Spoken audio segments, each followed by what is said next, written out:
मुलायम की बहू का योगी की सुनामी की जीत वाला दावा। ये लहर नहीं सुनामी है, भारतीय जनता पार्टी को सरकार बनानी है। अखिलेश यादव की हार का अपर्णा यादव को दुख होगा। आपको क्या लगता है कि आपके जेठ अगर हारेंगे तो आपको खुशी होगी या बीजेपी के कैंडिडेट जीतेंगे तो खुशी होगी? परिवार के होने के नाते तो मुझे ये अच्छा नहीं लगेगा। परिवार पार्टी के सवालों पर अपर्णा का बेबाक इंटरव्यू। ग्लोबल भारत टीवी ने अपर्णा यादव से वो सवाल पूछे जिनका जवाब आपको चाहिए। उन्हें टिकट क्यों नहीं मिला? योगी क्या उन्हें मंत्री बनाएंगे?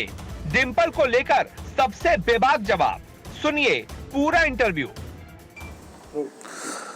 सपा संरक्षक मुलायम सिंह यादव की छोटी बहू अपर्णा यादव जी हमारे साथ हैं। अपर्णा जी, क्या आपने देखा है, किस तरीके से चुनाव जा रहा है, किसकी तरफ लहर जा रही है? भारतीय जनता पार्टी की। ये लहर नहीं सुनामी है, भारतीय जनता पार्टी को सरकार बनानी है। जी। तो क्या चौथे चरण में आपको कुछ लग रहा है कि लखनऊ में कुछ बदलाव होगा? क्योंकि सपा अध्यक्ष अखिलेश यादव कह रहे हैं कि सपाई जो है वो आगे आ रहे हैं। आप देखेंगे जब 10 मार्च को रिजल्ट आएगा तो मैं बड़े बोल नहीं बोलूँगी, छोटी हूँ इसलिए यही बोलूँगी और प्रार्थना करूँगी ईश्वर से कि मेरा विश्वास जो है उसको जो है बरकरार रखें। प्रचंड बहुमत की सरकार बनाएगी भारतीय जनता पार्टी। जी। आप चुनावी जनसभा में जाती हैं, आप स्टार प्रचारक भी हैं और बीजेपी की जनसभा में जब योगी आदित्यनाथ जी आपके ही परिवार को तंज कसते हैं, आप पीछे बैठती हैं, तो कैसा लगता है? क्या परिवार के बारे में सुन के अटपटा नहीं लगता क्या आपको? देखिए, आदरणीय यशस्वी मुख्यमंत्री जी योगी जी कोई भी बात कहते हैं तो वो बहुत सोच समझ के कहते हैं और अगर जो है वो सत्य कहते हैं तो सत्य को सुनना चाहिए।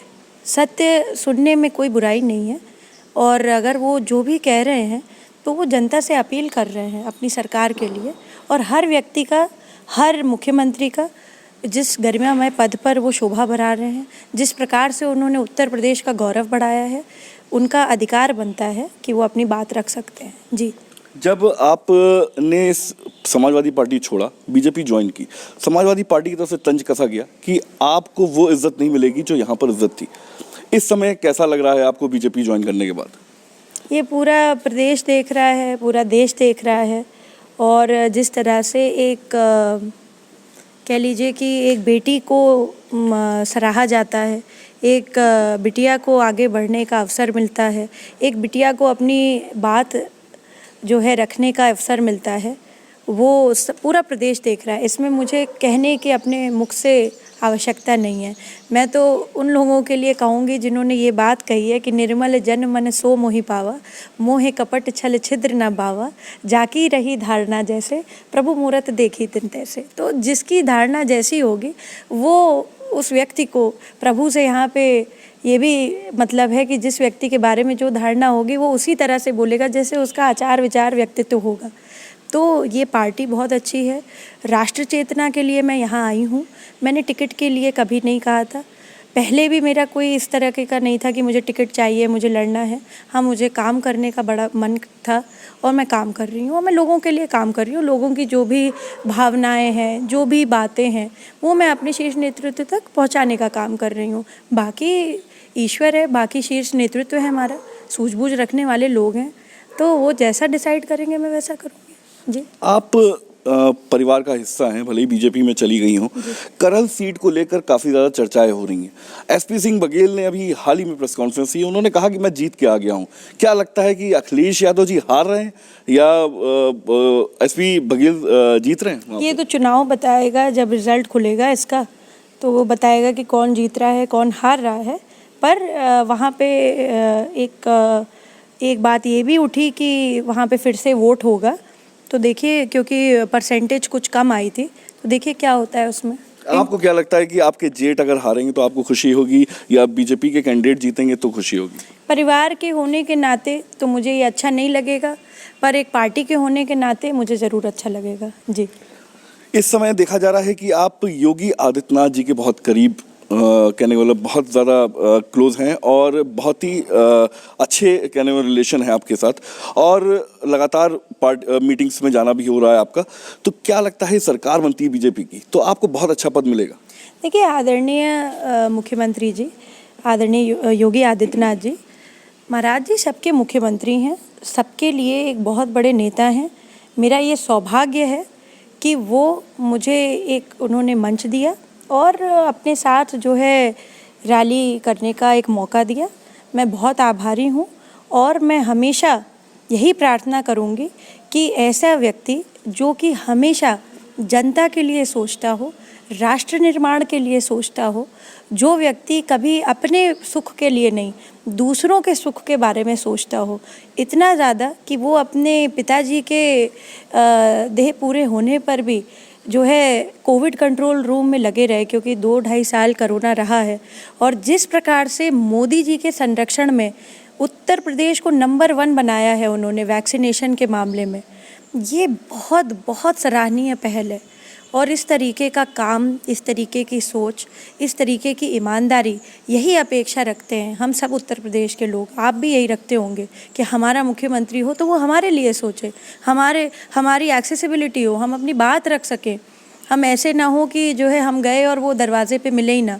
तो वो सबके साथ जो है जो मूल मंत्र है मोदी जी का, सबका साथ, सबका विकास, सबका विश्वास, तो योगी जी इस चीज़ को जी रहे हैं। हर पल, हर अवस्था में अवेलेबल रहते हैं और हमेशा लोगों की मदद करने की कोशिश करते हैं। जब केंद्र सरकार ने कहा उनको कि पहला राशन का डोज जो है सब मोदी जी ने बंटवाया, तो उन्होंने कहा कि ठीक है, उत्तर प्रदेश इसमें पीछे क्यों रहे, क्योंकि इतनी बड़ी जनसंख्या है यहाँ पे, लोग भूखे ना मर जाएं, लोग भूखे प्यासे न रह जाएं। उसके लिए उन्होंने दोबारा राशन बांटना शुरू कर दी। ये नहीं देखा कि कौन मुसलमान है, कौन हिंदू है। ये विपक्ष इल्ज़ाम लगा रहा है, विपक्ष लोगों के मन में इस तरीके की ध्येय धारणा पैदा करना चाहता है, क्योंकि हो सकता है वो भगवा वस्त्र पहना हो। भगवा वस्त्र पहनना कोई गुनाह नहीं है। प्रियंका जी ये नहीं जानती हैं कि कोविड में हो सकता है उनके यहाँ सब लोग आ रहे हों, पर हम लोगों के भी घर हैं। जब कोविड हो गया था तो हमारे भी जितना स्टाफ था वो लोग भी कोई नहीं आ पा रहा था, क्योंकि सब जगह लॉकडाउन लगा था। उस परिस्थिति में कोई भूखे से पूछिए ना कि कितने दिन आप भूख से तड़प रहे होंगे, तब आप उससे पूछिए रोज़गार कैसे होता है। और जहाँ तक सरकार ने, मैं रोज़गार पे आ रही हूँ, रोज़गार 4.5 लाख युवाओं को रोज़गार दिया है। कभी उसमें जाति और लिंग और जो है इस तरीके का धर्म का भेदभाव नहीं किया। 4.5 लाख रोज़गार मिले हैं पूरे उत्तर प्रदेश में। क्या है किसी के पास जवाब कि किसी ने कभी भेदभाव ना करके बांटा हो? पहले नौकरियों में जो है आरक्षण, फिर उसके बाद बहुत सारी प्रक्रियाएं, फिर उसमें घूसखोरी, फिर उसमें गुंडागर्दी, फिर उसमें अराजकता फैलाना। तो ये सारी चीज़ें बंद कराई हैं भारतीय जनता पार्टी ने योगी जी की सरकार में, मोदी जी के विजन की वजह से। और इससे बड़ी चिढ़ है सबको। वो तो यही कहती रहती हैं, क्योंकि कांग्रेस का जनाधारी ख़त्म हो गया है तो वो अपनी स्लोगन वाली राजनीति करती हैं।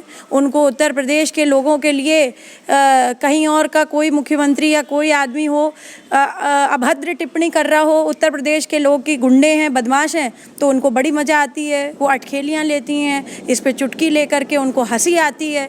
तो भाई क्यों आए हो आप उत्तर प्रदेश? आपकी मदर यहीं से लड़ी, आपके ब्रदर यहीं से लड़े, आपकी दादी जो हैं यहीं से प्रधानमंत्री बनी। उस प्रदेश के लोगों पर आपको ये लगता है कि गुंडे, तो भाई क्यों आए गुंडों के बीच में? क्यों आए आप गुंडों के बीच में? ये धीर भीर गंभीरों की भूमि रही है। एक बहुत बड़ा इतिहास का कोई ऐसा पन्ना नहीं है जिसमें उत्तर प्रदेश का गुणगान ना हो। एक पन्ना उठा लीजिए, स्वतंत्रता के संग्राम से लेकर के पुरातन राम और कृष्ण थे, सब यहीं पैदा हुए, यहीं हुए, भगवान हमारे यहाँ आए। तो इस भूमि में कुछ तो होगा ना। तो इस तरह से उनका हंसना और इस तरह से उनका टिप्पणी करना, फिर उसके बाद सरकारों पर लांछन लगाना, ये अच्छी बात नहीं है। राष्ट्र चेतना के लिए काम अगर कोई पार्टी कर रही है तो वो भारतीय जनता पार्टी कर रही है। आदरणीय गृह मंत्री जी बहुत ही शिष्ट हैं, बहुत भद्र हैं और हमेशा उन्होंने भद्र भाषणों का ही प्रयोग किया है।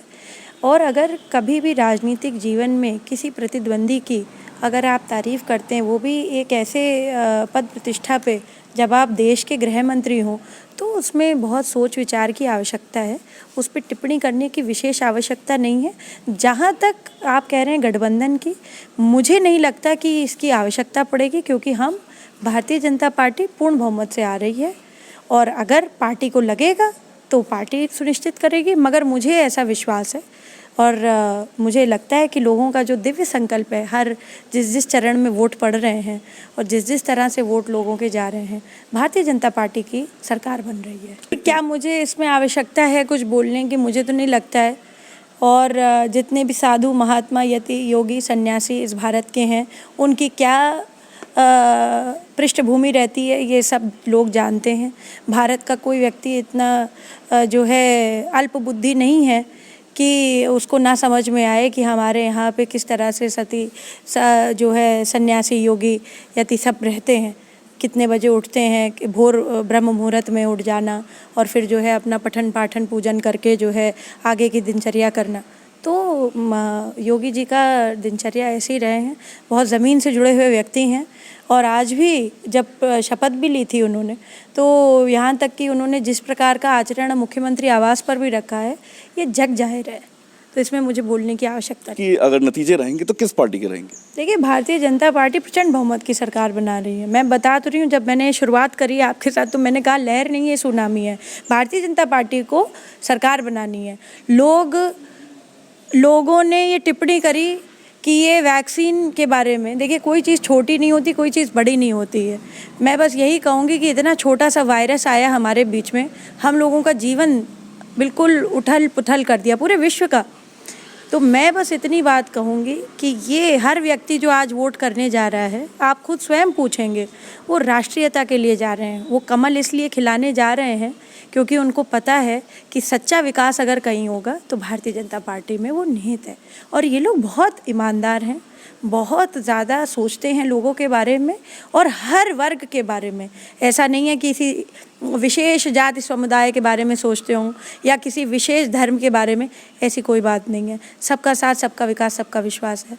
तो हमारा प्रयास जो बनता है वो हम करें। तो ये थी अपर्णा यादव, जिनका बहुत खूबसूरती से जवाब देना और एकदम पूरी तरीके से ग्लोबल भारत पे ये एक्सक्लूसिव इंटरव्यू